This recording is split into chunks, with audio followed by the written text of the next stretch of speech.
I'm happy to begin with the press conference, and I will give the floor to the foreign ministers of Estonia and Armenia. Please, Minister Tsahkna. It's on already. So, welcome everybody, and good friend Ararat, Foreign Minister for Armenia. Welcome to Estonia. We meet already officially the second time within the 6 months, and this is a sign that our cooperation has become more deeper and more practical. And I really admire your leadership. And we all know that the situation in your region is difficult. But the Armenian people, I think that you have made the decision towards the European Union based on the same values what we are sharing about democracy. In your region, this is not granted. And we know as well in Estonia, because of the Russian aggression against Ukraine, that these kind of values as a freedom, as a democracy, they are not granted. We have to stand for them, and we do it together. So I can assure you as well, dear friend Ararat, that we are with you. And we discussed many very practical cooperation points. We have bilateral relations on education and about IT, about cybersecurity. As well, Estonia is already 20 years in European Union. I think we are one of the most active advocates for your aspirations, and also whatever European Union can do and support Armenia with different actions and initiatives, we are ready to do that. And I think that European Union is stepping forward between the relations of EU and Armenia as well.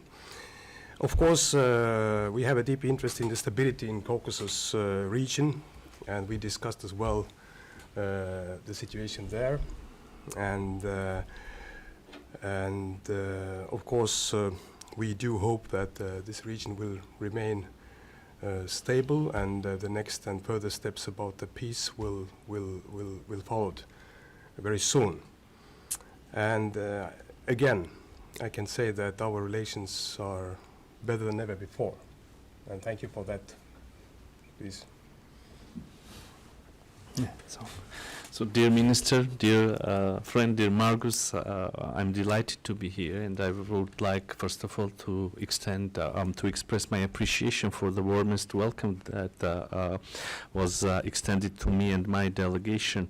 Indeed, this is the second time within 6 months that we meet, but also we, during these months, we have had several phone conversations, so we are constantly in touch, and we're happy to note that the dialogue, political dialogue between Estonia and Armenia is developing, as well as our relations in different areas.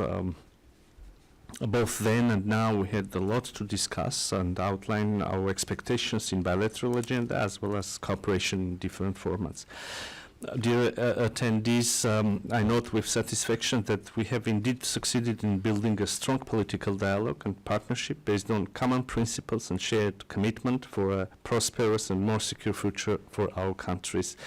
Independence, sovereignty, decisiveness to further enhance democracy and democratic principles. These are the values that bring our like-minded countries and peoples closer and closer.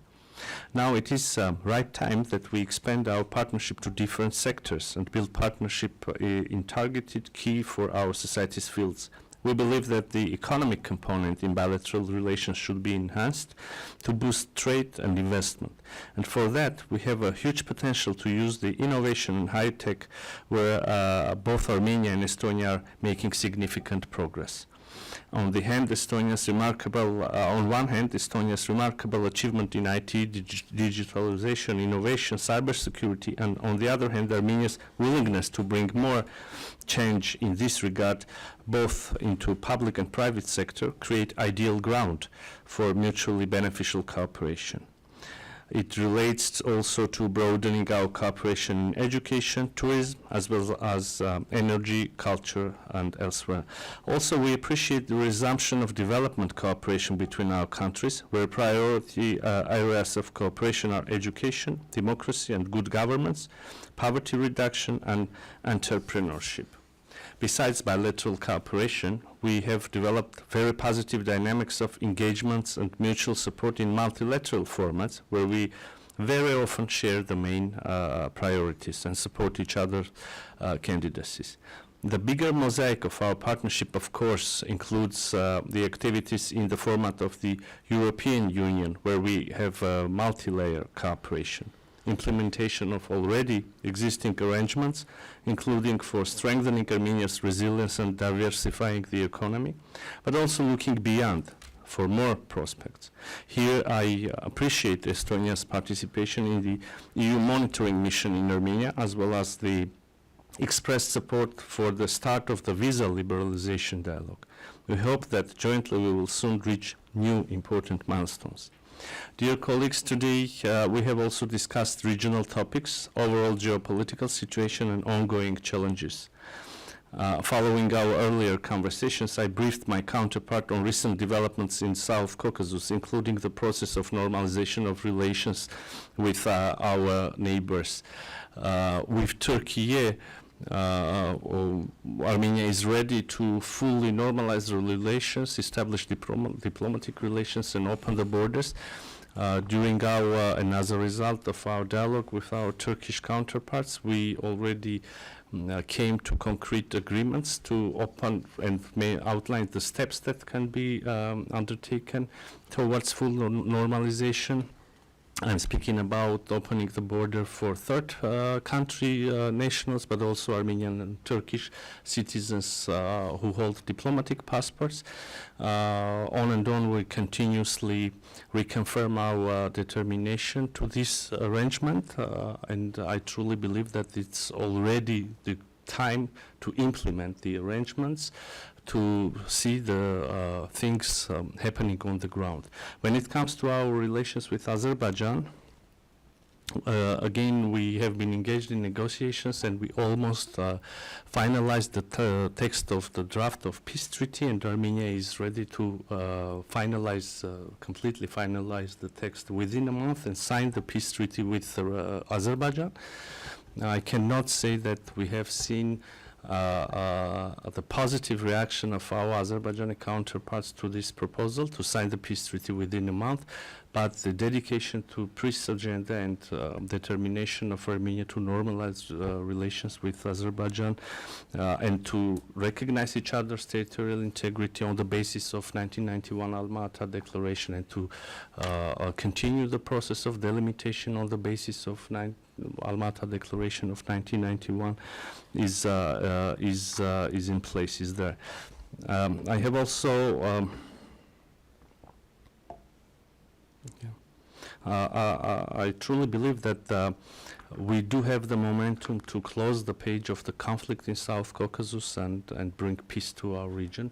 And I truly believe that this peace will be beneficial for all the peoples and countries in the region. We will, of course, continue working in that direction and count on strong support of our partners interested in stability and durable peace in the South Caucasus.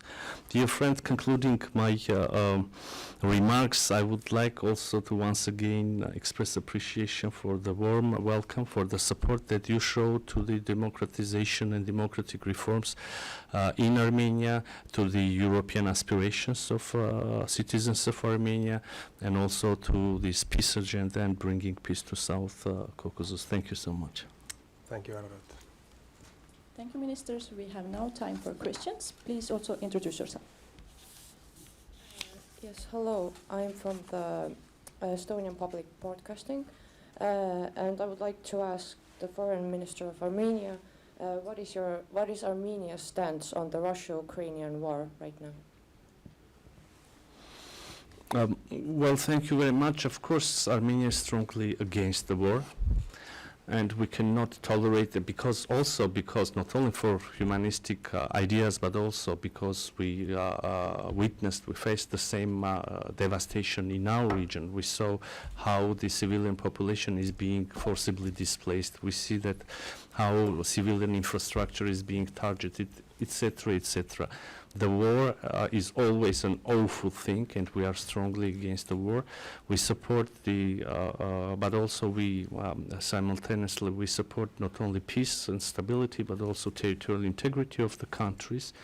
And we can only urgent call the states to stop the hostilities. Thank you. If there are no more questions, then we conclude the press conference. Thank you. Thank you. Thank you. Thank you again.